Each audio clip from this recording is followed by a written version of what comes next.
ఇది మణికర్ణిక ఘాట్. మణికర్ణిక ఘాట్ అని ఎందుకంటే ఒకరోజు పార్వతీ శివుడు స్నానానికి వస్తే పార్వతీదేవి ముక్కు పుడక ఇందులో పోయిందంట. అయితే అప్పటి నుంచి ఇప్పటి వరకు ప్రతిరోజు 12 గంటలకి శివుడు పార్వతి వచ్చి ఆ ముక్కు పుడక వెతకడానికి సహదేవులు అందరు కలిసి వచ్చి ఇక్కడ ముక్కు పుడక వెతకడానికి వస్తారన్నమాట. 12 నుంచి 12:30 దాకా. అందుకని ఆ టైంలో అందరు ఇక్కడికి స్నానం చేయడానికి వస్తారు. ఇక్కడ కాశీలో కాలిన శవాల బూడిద కూడా ఇందులోనే కలుపుతారు.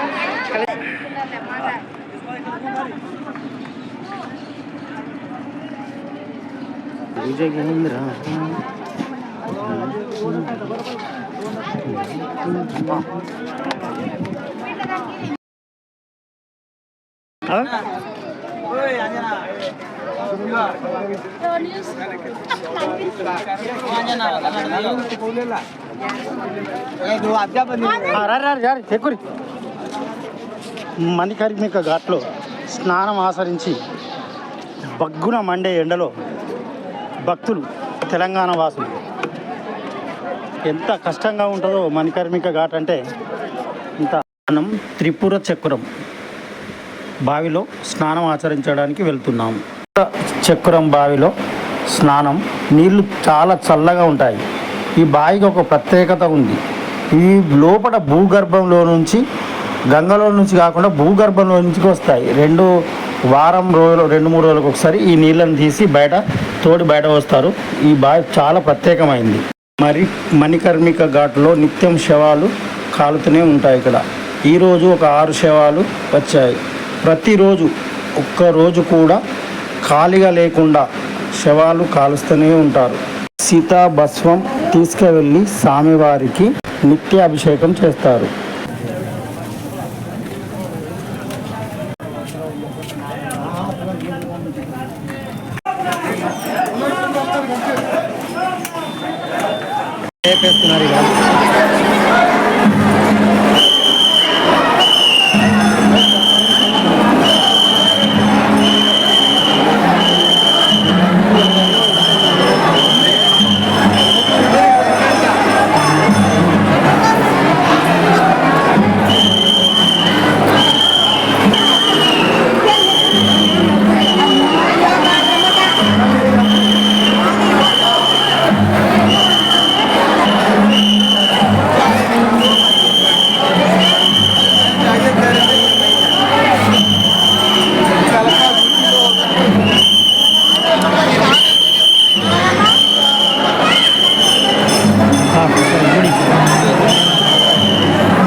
ఈరోజు సోమవారం అత్యంత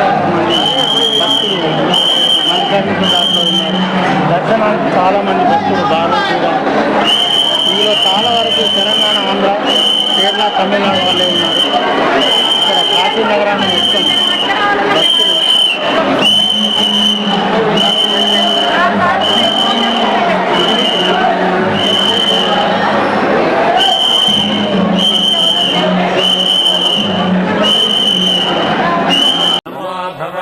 रुद्राय च नमः शर्वाय च पशुपतये च नमो नीलग्रीवाय च श्रुतिकण्ठाय च